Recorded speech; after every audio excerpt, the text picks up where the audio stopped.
اعوذ باللہ من الشیطان الرجیم بسم اللہ الرحمن الرحیم الحمد للہ رب العالمین والصلاة والسلام علی اشرف الانبیاء والمرسلین وآلہ الطیبین الطاہرین اعوذ باللہ من الشیطان الرجیم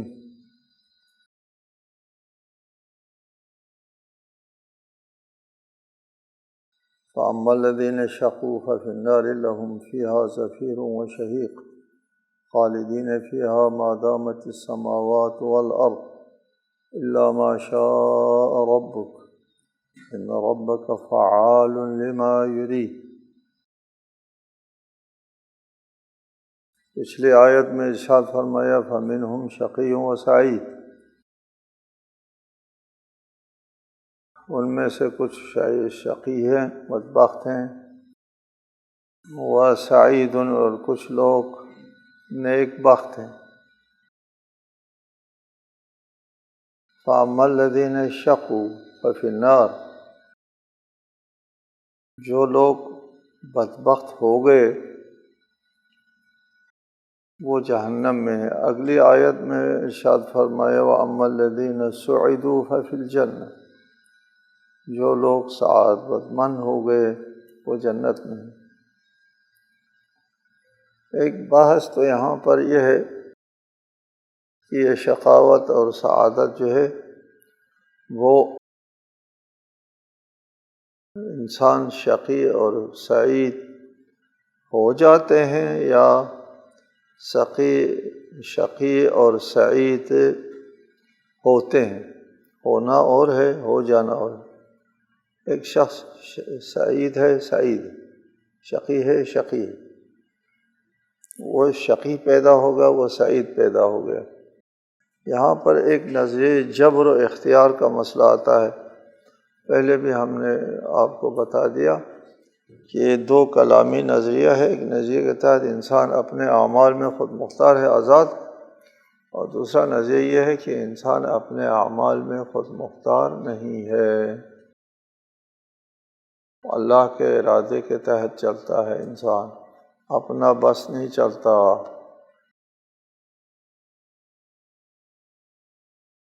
یہ نظریہ اس لیے اختیار کیا گیا جبر کا نظریہ کیونکہ اللہ تعالیٰ کے ارادے کے مقابلے میں دوسرا ارادہ نہیں چل سکتا۔ اللہ چاہے کہ آپ اطاعت کرے اور آپ چاہے اطاعت نہ کرے اور آپ کی بات بن جائے اور اللہ کی بات نہ بنے۔ یہ شرک ہے۔ اللہ کے مقابلے میں، اللہ کے ارادے کے مقابلے میں کسی اور کا ارادہ نافذ ہو جائے، نہیں ہوتا، صرف اللہ کا ارادہ نافذ ہوتا ہے۔ اللہ کے ارادے کے مقابلے میں کوئی اور ارادہ نافذ نہیں ہوتا۔ ایک نظریہ ہے۔ دوسرا نظریہ ہے کہ اللہ تعالیٰ کے دو ارادے ہیں۔ ایک ارادہ یہ تکوینی ہے، وہاں پر اللہ تعالیٰ کے ارادے کے مقابلے میں کوئی اور ارادہ نافذ نہیں ہوتا۔ اللہ نے کہا کن وہ فیکون ہوتا ہے، ہونے نہ ہونے کا سوال پیدا نہیں ہوتا۔ اللہ تعالیٰ کے ارادے تکوینی کے مقابلے میں کوئی ارادہ نہیں چل سکتا، ٹھیک ہے؟ لیکن اللہ تعالیٰ کا ایک اور ارادہ ہے، اس کو ارادہ تشریع کہتے ہیں۔ اس ارادہ تشریع میں اللہ تعالیٰ چاہتا ہے ہم یہ کام کریں۔ ایک کام ہے اللہ تعالیٰ خود کرے، اس کو ارادہ تکوینی کہتے ہیں۔ اس میں کسی کا بس نہیں چلتا اللہ کے مقابلے میں۔ ایک اور ارادہ ہے اللہ خود نہیں کرتا، اللہ ہم سے چاہتا ہے کہ ہم کریں، اس کو ارادہ تشریعی کہتے ہیں۔ اللہ چاہتا ہے ہم نماز پڑھیں، اللہ چاہتا ہے ہم عدل و انصاف کریں، اللہ چاہتا ہے کہ ہم ظلم نہ کریں، یہ اللہ چاہتا ہے، ٹھیک ہے؟ یہ جو اللہ کا ارادہ ہے، ارادہ تشریعی، یہ ہوتا بھی ہے، نہیں بھی ہوتا ہے، کیونکہ اللہ کا خود اپنا ارادہ نہیں ہے۔ اپنا اللہ کا ارادہ یہ ہے کہ ہم یہ کام کریں، اور ہم لوگ کرتے بھی ہیں، نہیں بھی کرتے ہیں۔ اللہ کا ارادہ یہ ہے کہ ہم لوگ نماز پڑھیں، اقیموا الصلاۃ، ہم نہیں پڑھتے نماز، زکوٰۃ نہیں دیتے، عدل و انصاف نہیں کرتے ہیں۔ یہ جو ارادہ تشریعی ہے، اس کے مقابلے میں اللہ کے ارادے کے مقابلے میں نہیں ہے، بلکہ اللہ تعالیٰ نے ہم کو مکلف بنایا ہے اور ہم سے کہا ہے کہ تم کرو، اور جب کہا ہے تم اپنے رسول کے ذریعے سے کہو، کہ پھر اللہ تعالیٰ نے خود قرآن میں فرمایا ہے کہ اللہ تم سے اعمال صادر ہونے کے لیے طاقت استعمال نہیں کرتا۔ یہ اللہ ہمارے رسول کا کام ہے میرے ارادے کو تم تک پہنچا دینا، کہ اللہ یہ چاہتا ہے تم سے، تم اس کے پر نگراں وہ نہ ہو، نہیں ہے کہ مسلط کریں کہ یہ کام صادر ہو جائے۔ بات پہنچانا ہے کہ اللہ تم سے یہ چاہتا ہے، اب اس کا کرنا نہ کرنا جو ہے وہ ہمارے اختیار میں ہے۔ اس رسول کو بھی اللہ نے حق نہیں دیا کہ مسلط کرو، یہ ان سے خواہ مخواہ صادر ہو جائے کام کریں، جبراً قہراً طاقت استعمال کریں۔ اللہ طاقت استعمال نہیں کرتا، اللہ صلاحیتیں دیتا ہے، ٹھیک ہے۔ البتہ یہ بات ہے کہ انسان کی سرشت میں ایک جینیٹک مسئلہ ہے، جین، انسان کی جین میں، جس کو ہم طینت اور سرشت کہتے ہیں، اس میں فرق ہے۔ کچھ لوگ میں شقاوت کے رجحان زیادہ ہوتے ہیں، اور کچھ لوگ جو ہے وہ سرشت میں، اس کے جینیٹک میں شرافت ہے، بندگی ہے، اعمال بجا لانے والا ہے۔ اس کا فرق ہے، جبر تک نہیں ہے۔ ایک آدمی خوش اخلاق ہے، طبیعتاً خوش اخلاق، دوسرا آدمی طبیعتاً بد اخلاق، ٹھیک ہے۔ ایک آدمی طبیعتاً نیک آدمی، نیک ہے، نیک خصلت ہے، دوسرا آدمی طبیعتاً بدمعاش قسم کا ہے، اس کے جینیٹک میں، ٹھیک ہے، طبیعتاً ہے، جبر کے حد تک نہیں ہے، جبر نہیں ہے، مزاجوں میں مختلف ہے۔ کل یعمل علی شاکلتہ، ہر شخص اپنے مزاج و طبیعت کے مطابق کام کرتا ہے۔ اب جو خلیق ہے، خوش اخلاق ہے، اس کے لیے اخلاق سے کام کرنا آسان ہوتا ہے۔ جو نیک آدمی ہے طبیعتاً، اس کے لیے نیکی کا انجام دینا آسان ہوتا ہے۔ جو بدسرشت آدمی ہے، اس کے لیے نیکی کا کام کرنا مشکل ہوتا ہے، اس کو ثواب و درجہ زیادہ ملتا ہے، اس لیے اس نے اپنی طبیعت میں منفی طبیعت کا مقابلہ کر کے نیک کام کرتا ہے، اس کو زیادہ ثواب ملتا ہے۔ اس کے سرشت ہی میں نیکی ہے، آسانی سے یہ کام کرتا ہے، اس کا درجہ کم ہے، کام دونوں کا برابر ہے۔ یہ جہاد کر کے کام کرتا ہے، اپنی جینیٹک مسائل کا جو سرشت میں ہے، اس کے بدخلقی، اس کا مقابلہ کرتا ہے۔ یہ بات اپنی جگہ بہت بحث طلب موضوع ہے، ہم اتنی بات پر اکتفا کرتے ہیں کہ شقاوت اور سعادت جو ہے وہ اس کا انسان کے اپنے اختیار میں ہوتا ہے۔ قرآنی تعبیر میں ہے سعداء اور اشقیاء نہیں کہا، شقاوت انسان سے صادر ہوتا ہے، انسان شقاوت کا ارتکاب کرتا ہے تو ان کے لیے جنت جہنم ہے، اور سعادت والوں کے لیے دوسرا مسئلہ ہے مادامت السماوات والارض، جب تک آسمان و زمین ہے وہ جہنم میں ہے، اور جنت والے بھی جب تک آسمان و زمین ہے وہ جنت میں ہے۔ آسمان و زمین سے مراد ہم نے بتایا یہ آسمان و زمین نہیں ہے اس دنیا کے، اس کائنات کے، یہ کائنات جو ہے ایک مرتبہ ختم کیا جائے گا، اور دوسری کائنات جو ہے اس کو وجود میں لایا جائے گا، اس کائنات کی بات ہے۔ آسمان و زمین، جنت کے بھی آسمان و زمین ہے، اور جہنم کے بھی آسمان و زمین ہے۔ اور پھر ایک محاورہ بھی ہے، ایک کسی مسئلے کی ابدیت کو بتانا ہو، ابدیت کو دائمی اور ہمیشہ کے لیے بتانا ہو تو جب تک چاند سورج رہے گا، یہ محاورہ ہے، یعنی ہمیشہ رہے گا۔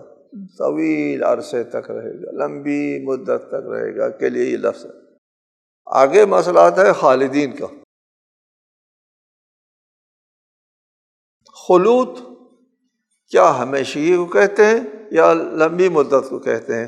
کچھ لوگوں نے کہا لمبی مدت کو کہتے ہیں خلود، ہمیشگی کو نہیں۔ لیکن قرآن مجید میں لفظ خلود کے ساتھ متعدد جگہوں پر خالدین فیہا ابدا، ابداً کا بھی لفظ موجود ہے۔ ابدیت کا لفظ جب آتا ہے تو خلود کا معنی کا تعین ہو جاتا ہے، اس میں زیادہ بحث کی ضرورت نہیں ہے۔ قرآن نے جہاں کہیں بھی خالدین کہا ہے وہاں خلود سے مراد طویل مدت نہیں ہے، خلود سے مراد ہمیشگی ہے، دائمی ہے، ابدی ہے۔ یہاں دو مسئلہ قابل ذکر ہے۔ ایک مسئلہ یہ ہے کہ جنت میں بھی انسان جب جائے گا تو ہمیشہ رہنا ہے، اور جہنم جانے والے معاذ اللہ ان لوگوں نے بھی ہمیشہ ابد الآباد رہنا ہے۔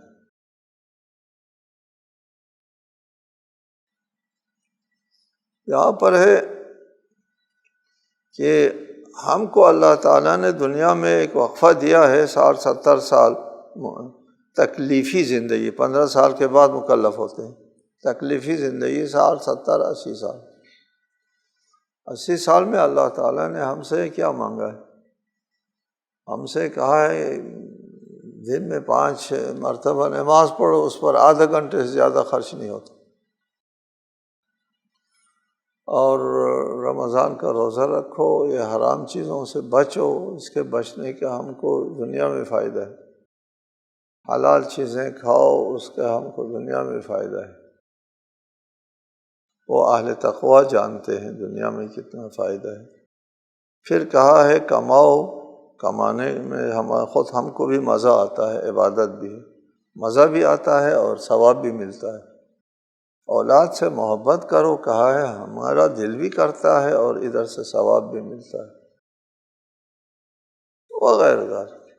اور بہت سے اعمال ہیں جو ہماری طبیعت کے مطابق بھی ہیں اور ثواب بھی ملتا ہے، ہم خود بھی راضی ہوتے ہیں، اللہ بھی راضی ہوتا ہے۔ یہ 50 سال 60 سال اس کے عوض میں اللہ تعالیٰ نے دینا ہے ہمیشہ کی زندگی۔ ہمیشہ کی زندگی کتنی مدت کی ہے؟ وہ کسی مدت میں تو نہیں آتی نا ہمیشہ کی ابدیت، یہ کئی خرب سال، خربوں سال میں بھی نہیں ہے۔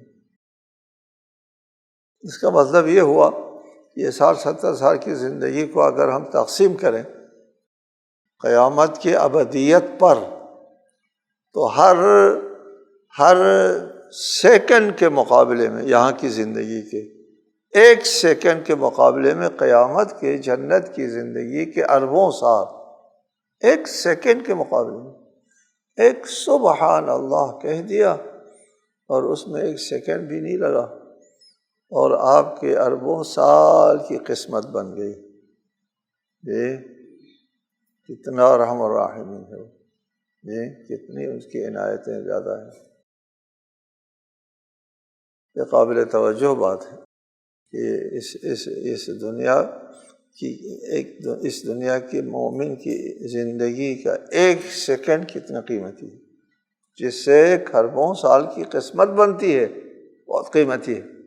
مومن کی زندگی یہاں پر بہت قیمتی ہے، جبکہ غیر مومن کی زندگی وہ ایک کیڑا ہے، کھاتا پیتا ہے اور طبیعت کے ہاتھوں ایک کھلونا ہے، اور دکھ دیتا ہے، درد دیتا ہے، اور پھر اس کے بعد دفن ہوتا ہے، نابود ہوتا ہے، اس کی کوئی قیمت نہیں۔ غیر مومن کی جو اللہ کو قیامت کو نہیں مانتا، اس کی زندگی کی کوئی قیمت نہیں۔ یہ وہ کیڑا ہے، ایک کیڑا لا یعنی سا کیڑا ہے، بے قیمت کیڑا ہے، جبکہ مومن کی زندگی 1 لمحے کی قیمت خربوں سال سے بھی زیادہ ایک چیز ہے۔ دوسرا سوال یہاں یہ پیدا ہوتا ہے کہ مجرم جب جرم کرتا ہے، چلو نعمت کے لیے ٹھیک ہے، آپ کو ایک سیکنڈ کے مقابلے میں 1 خرب سال کی قسمت آپ کی بن گئی، وہ اللہ کی طرف سے مہربانی ہو گئی، اچھا ہے۔ یہاں تو اعتراض نہیں ہے، لیکن ایک سوال آتا ہے کہ ایک آدمی نے 1 سیکنڈ کا جرم کیا، اس 1 سیکنڈ کے جرم کے مقابلے میں کھربوں سال سزا، ہمیشہ جہنم۔ یا زندگی میں، دنیا کی زندگی میں 60-70 سال اس نے شرک کیا، 60-70 سال کے عوض میں کھربوں سال کی سزا، ہمیشہ کی سزا۔ یہ کہاں جائز ہے؟ اتنی بڑی سزا اور اتنی لمبی سزا ایک مختصر سے جرم کے لیے؟ سوال آتا ہے دائمی سزا کیوں؟ اس کے متعدد جواب۔ ایک جواب تو یہ ہے کہ انسان کا عمل انرجی ہے، عمل انرجی ہوتا ہے۔ انرجی جب وجود میں آ جاتی ہے تو وہ مٹتا نہیں ہے، انرجی کے لیے نابودی نہیں ہے، انرجی نہیں مٹتی۔ جب انرجی وجود میں آتی ہے تو پھر اس نے مٹنا نہیں ہے، تو آپ کا اچھا عمل بھی آپ کے ساتھ دے گا ہمیشہ، اور برا عمل بھی آپ کا ساتھ دے گا۔ میں ایک بات کہا کرتا ہوں ہمیشہ، اچھا عمل انسان کا ساتھ نہیں چھوڑتا، برا عمل انسان کی جان نہیں چھوڑتا، اس لیے دونوں دائمی ہیں، سزا ہمیشہ کے لیے اس کا عمل۔ خداوند عالم فرماتا ہے ہم نے ان کے اوپر ظلم نہیں کیا، بلکہ ان لوگوں نے اپنے نفس پر خود ظلم کیا ہے۔ اس کا عمل اس کو ستائے گا، اس کا عمل اس کی جان نہیں چھوڑے گا۔ ایک جواب یہ ہے، اس کی مثال یہ ہے کہ اس کا عمل اس کی جان نہیں چھوڑتا، کہ جرم کی مدت اور سزا کی مدت کا برابر ہونا بھی کوئی معقول بات نہیں ہے۔ ایک ڈرائیور جو ہے وہ غفلت کرتا ہے، ایک لمحے کی غفلت کرتا ہے اور اس کی ٹانگ کٹ جاتی ہے، تو آپ کہیں گے ایک لمحے کی غفلت کے عوض میں زندگی بھر کے لیے اس کی ٹانگ کیوں کٹی؟ معمولی سی غلطی تھی، اس پر ٹانگ کٹنے کی سزا کیوں دی گئی اس کو؟ سوال آتا ہے؟ نہیں آتا۔ ایک شخص ایک آدمی کو گولی سے مارتا ہے، 1 سیکنڈ خرچ ہوتا ہے، اس کو 70 سال 60 سال حبس ابد، یہ عمر قید کی سزا کیوں ہوتی ہے 1 سیکنڈ کے مقابلے میں؟ یار دنیا کے کسی قانون میں، کسی عدالت میں جرم کی مدت اور سزا کی مدت نہیں دیکھی جاتی، ٹھیک ہے؟ اس کا جرم جو ہے وہ خود اس کا ساتھ نہیں چھوڑتا۔ ایک اور جواب یہ ہے کہ آپ کہتے ہیں مجرم نے 60-70 سال گناہ کیا ہے، ٹھیک، اس کے بعد اگر اس نے گناہ چھوڑ دیا، شرک چھوڑ دیا، 70 سال کے بعد، مرنے سے 1 ہفتہ پہلے اس نے شرک چھوڑ دیا، وہ جنت جائے گا؟ جنت جائے گا، جہنم نہیں جائے گا۔ 70 سال اس نے جرم کیا اور 1 ہفتہ ایمان لے آیا، بلکہ 1 دن بھی ایمان لے آیا، جب مرا مومن مرا، وہ جنت جاتا ہے، 70 سال کی سزا نہیں اس کو ملتی، لیکن وہ مرتا مشرک ہے۔ مشرک مرتا ہے تو آپ کہتے ہیں نہیں کہ اس نے 70 سال جرم کیا، میں کہتا ہوں اس نے 70 سال جرم، 70 سال کے بعد اس نے جرم ختم کیا؟ نہیں ختم کیا، وہ خود ختم ہو گیا۔ جرم ختم کیا تھا توبہ کرنے والے کا، توبہ کرنے والے نے جرم ختم کیا تھا۔ یہ جو شرک پر مرتا ہے اس نے جرم ختم نہیں کیا، خود ختم ہو گیا، ٹھیک ہے؟ لہٰذا نہیں کہہ سکتے کہ اس نے 70 سال جرم کیا، وہ جرم پر مر گیا، ہمیشہ مجرم ہے، وہ مرنے کے بعد بھی مجرم ہے۔ اگر یہ 10 سال 20 سال اور زندہ رہتا مجرم رہتا، 100 سال زندہ رہتا مجرم رہتا۔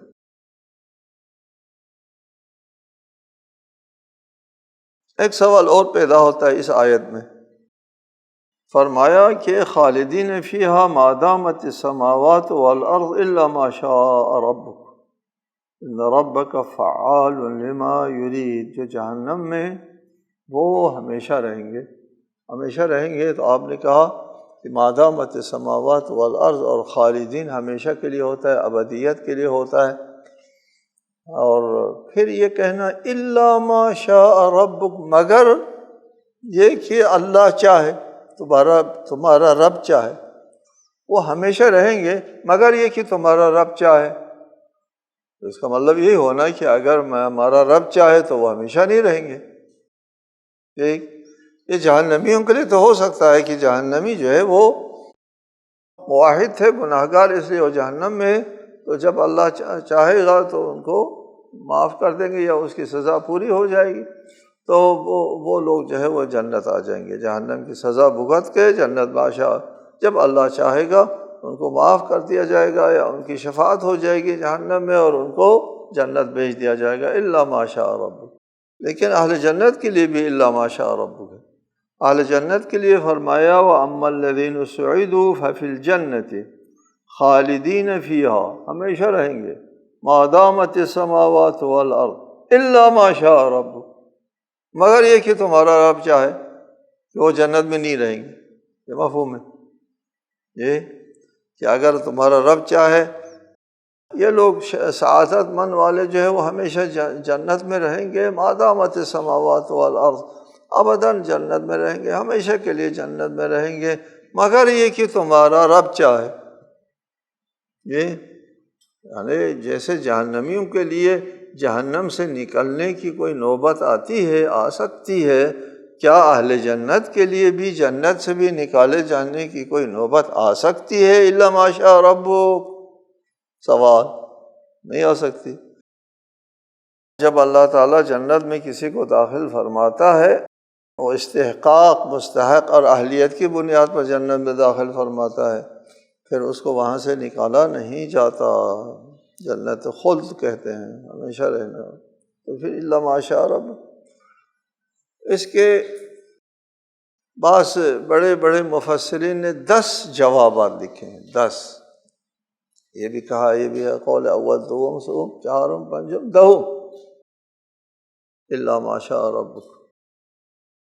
یہاں ہم ان سب کی تفصیل میں نہیں جاتے، ان میں سے ایک چیز کا ہم انتخاب کرتے ہیں کہ اللہ تعالیٰ یہ الا ما شاء، اللہ اپنی مشیت کا اظہار فرماتا ہے اپنے ہر فیصلے کے ساتھ۔